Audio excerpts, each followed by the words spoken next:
María Guadalupe Negrete empujó la puerta del estudio con el impulso brusco de quien ha pasado horas repitiéndose que no debería hacerlo. Pero lo hace de todos modos. No tocó. No anunció su llegada.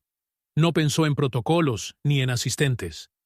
Estaba cansada de formalidades, de entrevistas, de espejos que le recordaban que su apellido no era un nombre, sino una sombra. Lo primero que escuchó fue un silencio tenso, como si el aire mismo estuviera conteniendo la respiración. La orquesta permanecía acomodada, cada músico en su silla, instrumentos en el regazo, esperando una señal del maestro que, por primera vez en mucho tiempo, no llegaba. Jorge Negrete permanecía de espaldas a todos, incluyéndola a ella. Frente al micrófono, inclinado apenas hacia adelante, sostenía una fotografía. No era la rigidez del gesto lo que llamaba la atención, sino la quietud de su espalda, esa especie de pausa que nunca se le veía ni siquiera en momentos de fatiga. Él era un hombre que avanzaba. Detenerse era casi antinatural en él. María cerró la puerta detrás de sí, aunque la dejó entreabierta. Parte de su enojo aún quería escapar. ¿Sigues con eso, papá?, preguntó con un tono que pretendía ser seguro, pero se quebró un poco al final. Jorge giró lentamente. Sus ojos tardaron en enfocarla, como si viniera de un lugar dentro de sí al que solo entraba cuando nadie lo observaba. La sonrisa que el público adoraba, esa mezcla de gallardía y ternura que convertía cada fotografía en un mito, no apareció. Guardó la foto en el bolsillo interno de su saco, con un movimiento rápido, casi defensivo. «Ensayo», dijo, apenas. «¿Qué necesitas?» Era una respuesta sencilla, pero cargada con algo que María no supo interpretar. Y sin embargo, la molestia que la había traído hasta allí aún bullía. «Necesito que me expliques por qué no puedes dejar de ser Jorge Negrete por 5 minutos», soltó. «¿Por qué no puedes ser solo mi padre?» La orquesta intercambió miradas incómodas. Alguien tosió para romper la tensión. Un asistente fingió consultar su libreta para evitar mirar de frente a la hija del ídolo.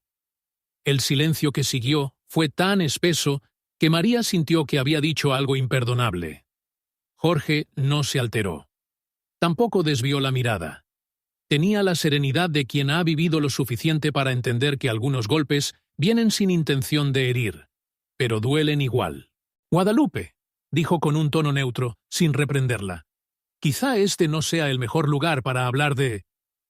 «Es que nunca es el mejor lugar, papá». Ella dio un paso hacia él. «Nunca estás. O estás lleno de gente, cámaras, obligaciones. Y yo ya no sé qué pensar cuando escucho cosas sobre ti. Cosas que no te imaginas cómo duelen». Ese último fragmento se escapó sin permiso. No estaba en su plan decirlo. La mirada de Jorge se suavizó apenas, como si el dolor de ella tocara algo que él intentaba mantener escondido. «Entiendo», respondió él finalmente, «pero lo que escuchas no siempre es la verdad». «¿Y qué es la verdad, entonces?» Él respiró hondo, y una pequeña vibración en la mano que sostenía el micrófono lo traicionó.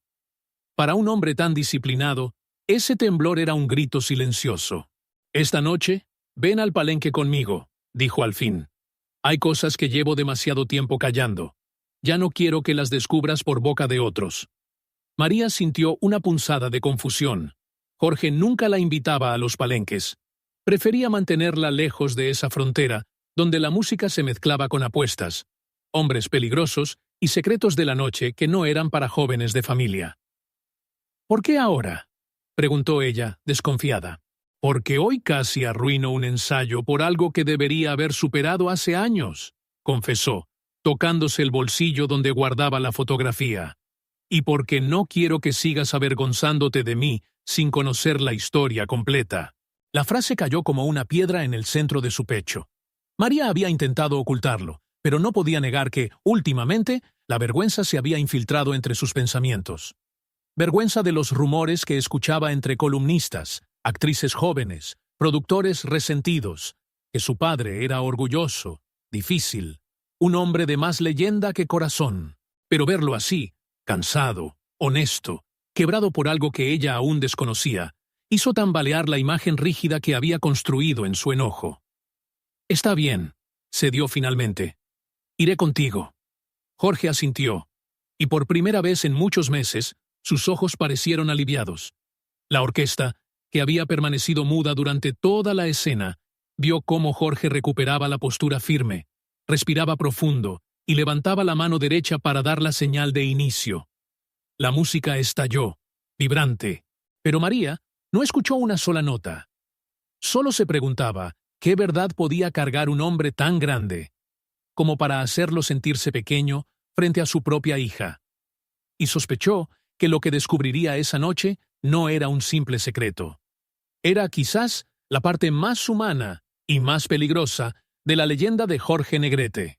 El automóvil avanzaba por la avenida con un rumor profundo, como si cada vibración del motor compitiera con el silencio tenso entre padre e hija. Jorge conducía sin prisa, pero con esa concentración que reservaba para los momentos decisivos. Los estrenos, los conciertos multitudinarios, las discusiones en las que se jugaba su dignidad. María, sentada a su lado, observaba su perfil iluminado intermitentemente por los anuncios neón de la ciudad. Tenía la sensación de que no estaba viendo a su padre, sino al hombre que todos decían conocer, pero que pocas veces se mostraba sin máscara. Ninguno habló durante el trayecto. No hacía falta. La invitación al palenque había abierto una grieta en una historia familiar que ella creía completamente definida. Él era la leyenda inalcanzable. Ella, la hija que debía aprender a vivir con ello. Sin embargo, esa noche, algo en la postura de Jorge, la rigidez leve en los hombros, la mano derecha tensándose sobre el volante, le decía que la verdad que estaba a punto de escuchar tenía más peso del que imaginaba. Al llegar a Garibaldi, la noche estaba en pleno pulso. Cantinas abiertas, tablones vibrando con zapateados improvisados, risas roncas, discusiones arrastradas por el mezcal y vendedores que conocían cada rincón de la madrugada. Pero el palenque, situado al fondo de un callejón donde las luces no lograban disipar completamente las sombras, tenía un aura distinta, la de los lugares en los que el pasado no se entierra, sino que espera a que alguien lo vuelva a mirar de frente. Jorge bajó del automóvil sin exhibir ninguna de las cortesías que acostumbraba ante los fotógrafos. Ni sombrero impecable, ni sonrisa de charro galante. Llevaba el saco oscuro de siempre, pero su presencia parecía contenida, como si estuviera entrando en territorio enemigo y al mismo tiempo en un santuario prohibido. «Caminemos», dijo él. María siguió a su padre por el pasillo estrecho, donde los murmullos se comprimían, chocaban y se deshacían en el aire caliente. Reconocieron al ídolo inmediatamente. Claro que lo hicieron. No había nadie en México que no pudiera identificar esa figura imponente. Pero algo en la mirada de los hombres allí presentes era distinto. No reverencia pública, sino respeto silencioso, casi grave. Algunos bajaron la cabeza. Otros hicieron un gesto breve con la mano. Nadie se atrevió a interrumpirlo. «Papá, ¿de qué se trata todo esto?», preguntó ella, arrastrada por una inquietud creciente. «De mis comienzos», respondió él sin girar la cabeza.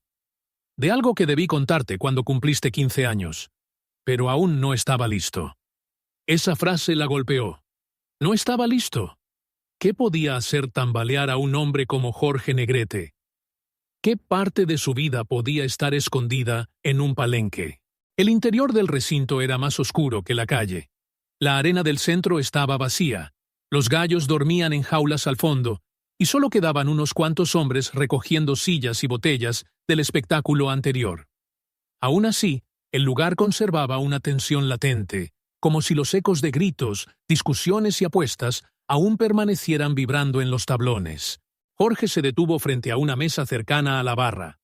Allí estaba sentado un hombre maduro, curtido por el sol y por los años. Llevaba un sombrero ladeado, bigote escaso y unas manos que parecían haber sido hechas para sostener herramientas, o para pelear. Uno de esos hombres que la vida fue golpeando hasta que su mirada dejó de buscar indulgencia en los demás. El hombre se levantó al verlos. Primero vio a Jorge. Después, a María. «Buenas noches, don Jorge», dijo con una voz que arrastraba cansancio y gratitud. Jorge inclinó la cabeza. Ella es mi hija. Ya es hora de que hablemos delante de ella. El desconocido miró a la joven con una mezcla de respeto y vergüenza. Luego, sus ojos se encallaron en los de Jorge. No sé si sea buena idea traerla aquí, murmuró. No vine a pedir tu permiso, respondió Jorge, aunque su tono no era agresivo. Vine a cerrar lo que empezamos hace 20 años. La frase dejó a María paralizada. ¿20 años? Ella apenas tenía 19. Eso significaba que todo había ocurrido antes de su nacimiento. El hombre respiró profundo y señaló la silla vacía. Siéntense. María se acomodó frente a él. Jorge permaneció de pie unos segundos, como si aún decidiera si dar ese paso o no. Finalmente, tomó asiento también, pero con una rigidez que revelaba tensión interna. Señorita, comenzó el desconocido, frotándose las manos. Su padre no solo es el artista que todos conocen. Para mí, es el hombre que evitó que mi familia acabara destruida por mi culpa. María frunció el ceño. ¿Cómo que por su culpa? El hombre tragó saliva. Miró a Jorge como pidiendo permiso. El ídolo asintió. Hace muchos años, continuó, me metí con gente con la que nadie debería meterse. Apuestas, préstamos, favores que se cobran de formas que no se pueden mencionar. Yo era joven, tonto, y pensé que podía pagar todo cantando en palenques menores. Pero la deuda creció como un animal hambriento.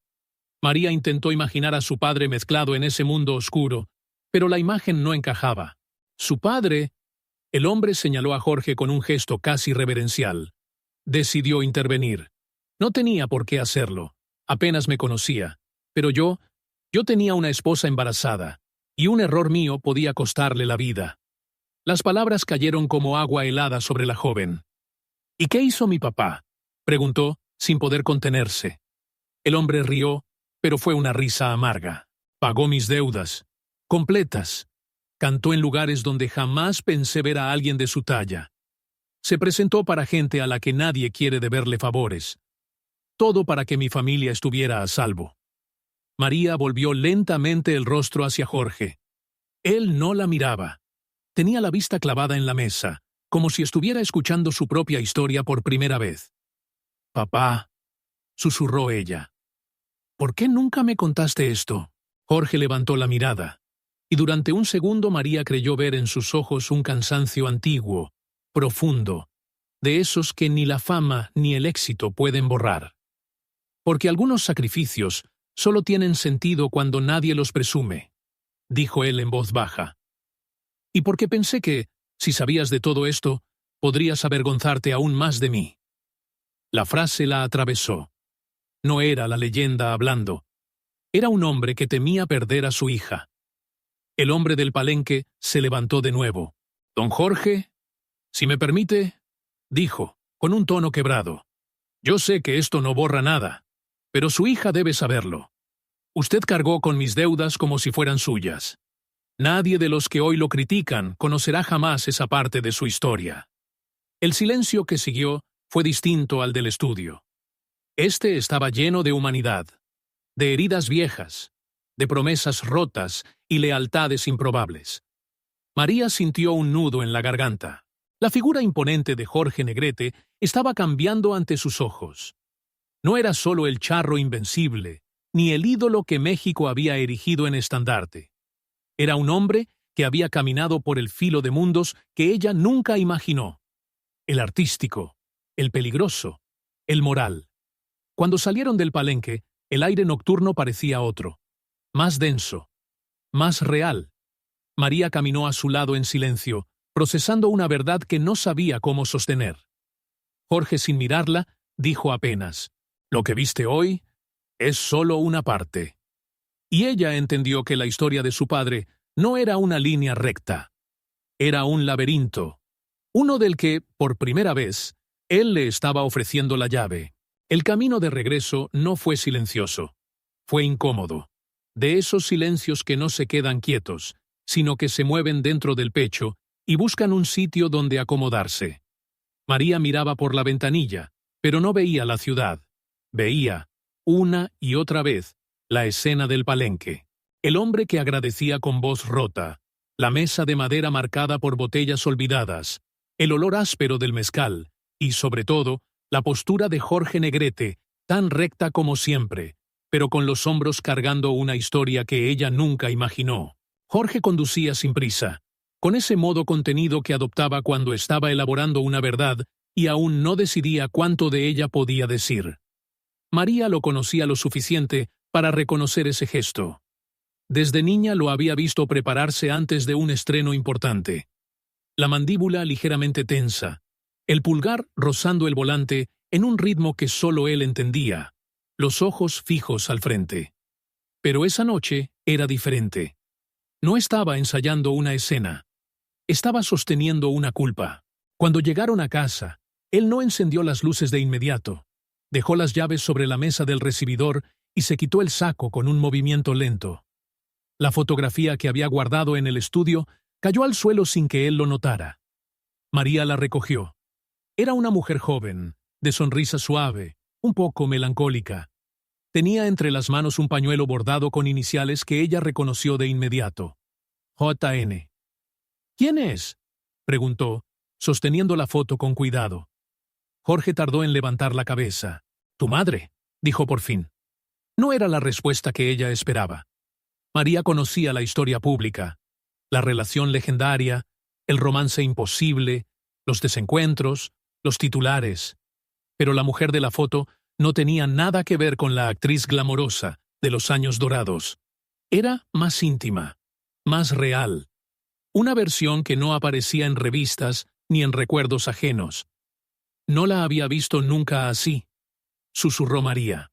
Porque nadie la vio así, excepto yo, dijo Jorge, acomodándose en una silla, como si por fin aceptara que esa conversación tendría que ocurrir. María se sentó frente a él, no como hija reclamando, sino como alguien que quiere entender. «Papá», comenzó con cautela, «lo que pasó en el Palenque, lo que hiciste por ese hombre, no sé cómo procesarlo». Él asintió, respirando hondo. Era joven, más necio que valiente, admitió. No sabía decir que no, ni sabía distinguir cuándo un acto de ayuda se convertía en una condena. María apretó los dedos contra la fotografía. Pero aún así lo hiciste, porque pensé que podía arreglarlo todo con mi voz, dijo él con un dejo de ironía triste. Creí que cantar en lugares peligrosos era suficiente para mantener lejos las amenazas. Pero cada canción pagada era un rumor nuevo. Cada favor cumplido era otra deuda que se acumulaba, aunque ya no fuera mía. María sintió un escalofrío. ¿Alguien te amenazó? Jorge desvió la mirada hacia la ventana. Afuera, la ciudad seguía viva, sin saber que un hombre al que llamaban leyenda estaba confesando algo que nunca compartió con nadie. Sí, respondió con honestidad seca. Varias veces. ¿Y por qué no nos protegiste?, preguntó ella sin reproche, solo con miedo retroactivo. Porque tú eras una niña. Y tu madre... Hizo una pausa larga. Tu madre ya vivía bajo demasiados reflectores como para cargar con mis decisiones. María bajó la foto y la apoyó en sus piernas. Sus dedos temblaban un poco, aunque intentó ocultarlo. La gente dice tantas cosas sobre ti, dijo. Que eres arrogante, que te crees intocable, que no escuchas a nadie... Y yo empecé a creerlo. Jorge no reaccionó. Aceptó la frase como quien recibe un golpe que esperaba desde hacía tiempo. No te culpo, respondió con serenidad. La gente habla desde afuera. No conoce las noches en las que tuve que cantar sin voz, ni las veces que perdí contratos por proteger a personas que ni siquiera me dieron las gracias. No conocen lo que callé, solo lo que mostré. María sintió un nudo en la garganta que no pudo tragar. ¿Por qué nunca me contaste? Jorge apoyó los codos en las rodillas, inclinándose hacia adelante. Era un gesto poco común en él. Abandonaba la figura de ídolo para convertirse simplemente en un hombre cansado. Porque tú merecías un padre, no un ícono roto. La frase cayó con un peso que le tocó cada rincón del alma. Y sin embargo, me fui rompiendo igual, susurró ella. Jorge levantó la mirada y por primera vez esa noche la sostuvo sin desviar los ojos. Sé que te fallé, admitió. no en escándalos, ni en chismes, ni en rumores, sino en la distancia. Cuando quise protegerte, terminé alejándote. María dejó caer la fotografía en la mesa. No por descuido, sino porque ya no podía sostener tantas emociones juntas. En el palenque, dijo, intentando recomponer la voz, vi a un hombre que nunca me habías mostrado, alguien que tomó decisiones difíciles, que se puso en riesgo por personas que apenas conocía. No sé si eso te engrandece o te destruye, papá. Jorge se reclinó en la silla, cruzando las manos. A mí también me costó entenderlo, musitó. Por años pensé que ayudar era siempre correcto, pero aprendí que incluso lo correcto deja cicatrices. Algunas aún no sanan. El reloj de pared marcó las horas lentamente, como si quisiera acompañar la confesión. María respiró profundo. ¿Qué fue exactamente lo que casi arruina tu ensayo hoy? Entonces, Jorge tocó el bolsillo interior del saco que había dejado en el perchero. ¿La foto? Respondió. Hoy la vi, como la vi la primera vez. No como un recuerdo, sino como un recordatorio de lo que prometí. Y no supe cumplir. María esperó. Prometí que tu madre nunca tendría que cargar mis sombras, dijo finalmente. Pero tú terminaste heredándolas sin quererlo. El silencio volvió, pero esta vez no fue incómodo. Fue el silencio inevitable antes de una verdad que aún faltaba. Papá, dijo ella, si aún queda algo más que debo saber, dímelo. Jorge la miró con un dolor que no tenía nombre. Aún no, respondió. Pero pronto, y en ese instante, María entendió que el laberinto que había empezado a recorrer no terminaba ahí. Ese solo era el centro. Las paredes aún podían cerrarse. Las sombras aún tenían algo que decir. Y la leyenda, la que todos admiraban, apenas comenzaba a mostrar su parte más humana. La mañana siguiente llegó sin aviso. Ni suavidad, ni tregua. María despertó con la sensación de haber pasado la noche cargando el peso de un mundo que no era el suyo. Lo vivido en el palenque aún vibraba en ella, como una revelación que no encontraba lugar donde acomodarse. No estaba segura de qué la inquietaba más, la vida secreta de su padre, o la certeza de que, pese a todos sus silencios, había actuado movido por una lealtad que pocos hombres estaban dispuestos a sostener. Caminó por la casa intentando ordenar ideas. Cada objeto parecía mirarla con una pregunta muda. Las fotografías en blanco y negro colgadas en la pared. Los premios cuidadosamente dispuestos en vitrinas de madera. El traje de charro impecable sobre una percha. La figura pública de Jorge Negrete estaba por todas partes. Pero el hombre que había visto la noche anterior era otro. Ese hombre estaba en la cocina, sentado frente a una taza de café intacta. No cantaba, no silbaba, no organizaba su día. Solo esperaba, como si supiera que la conversación que faltaba tenía que ocurrir sin testigos, sin aplausos, sin luces. «Buenos días», dijo él, con una voz que intentó sonar natural. «Buenos días, papá», respondió ella, sentándose frente a él. No se apresuraron. No fingieron ligereza. Permanecieron unos segundos en un silencio que ya no era agresivo, sino honesto. La noche anterior los había dejado expuestos uno frente al otro. Huir ahora sería absurdo. Jorge fue el primero en hablar. «Hoy tengo filmación en los estudios Churubusco. Puedes venir si quieres». María lo observó. Había en su tono una mezcla de invitación y duda. Como si él mismo no supiera si ella quería compartir su mundo después de haber conocido una parte tan oscura del mismo. «Sí», dijo ella finalmente. «Quiero ver cómo trabajas. Quiero ver al hombre que todos ven y al que yo no veía». Jorge asintió despacio, como si necesitara tiempo para procesar que su hija realmente quería acercarse. Los estudios estaban llenos de movimiento. Técnicos ajustando reflectores, camarógrafos arrastrando cables, extras repasando instrucciones, maquillistas que se movían con la precisión de relojeros. Cuando Jorge Negrete entró, el ambiente cambió. No con alboroto, sino con un respeto casi ceremonial. María caminaba un paso detrás de él. Veía cómo lo saludaban, cómo lo escuchaban, cómo se hacía un pequeño silencio natural cada vez que debía decidir algo.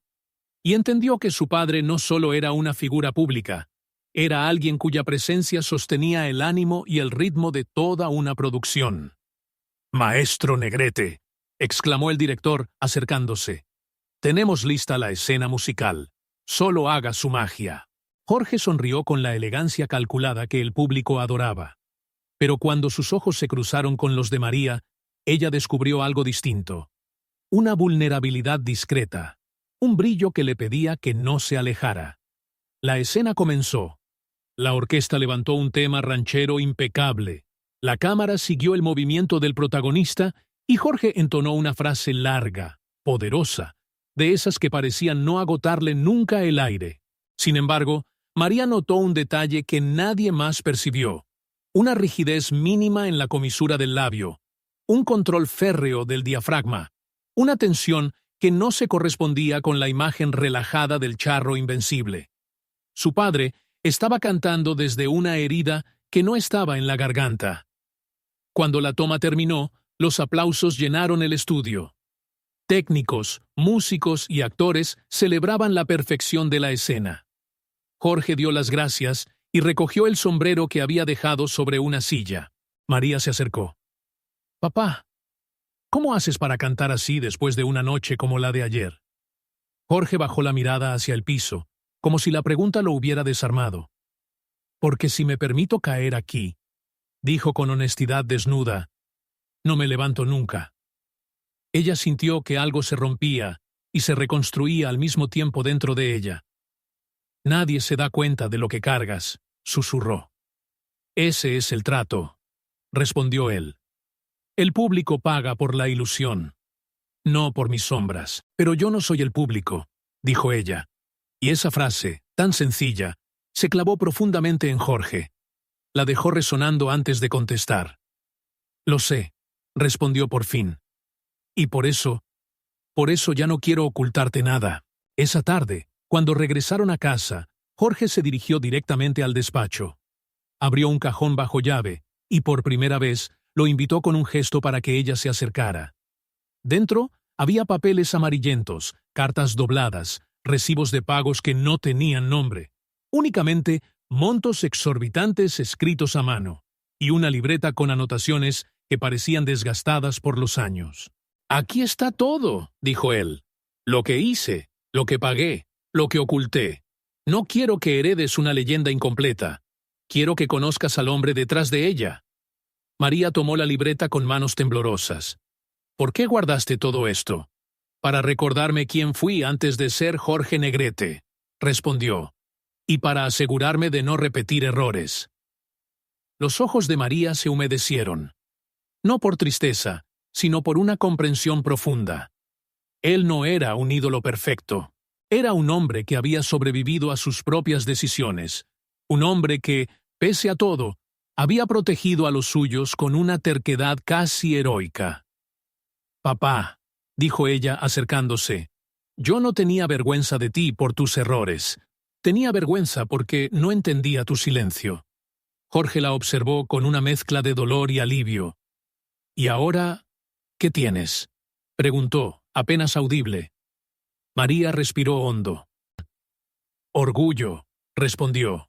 «Orgullo de conocer al hombre que hay detrás del mito. Orgullo de que seas mi padre, incluso con todas tus cicatrices». Él intentó decir algo, pero la voz se le quebró. María lo abrazó sin pedir permiso, y Jorge, por primera vez en muchos años, se permitió descansar dentro de un abrazo que no le exigía grandeza. Solo verdad. Esa noche, mientras la ciudad seguía su ritmo incansable, una nueva leyenda se estaba escribiendo entre padre e hija. No la que aparecía en periódicos, ni la que el público cantaba en serenatas interminables. Una leyenda íntima, hecha de confesiones, heridas compartidas y silencios rotos. La leyenda más difícil de todas, la del hombre que decidió dejar de protegerse para poder ser amado de verdad. Y en ese acto, Jorge Negrete dejó de ser solo un ícono. Se convirtió, al fin, en un padre completo.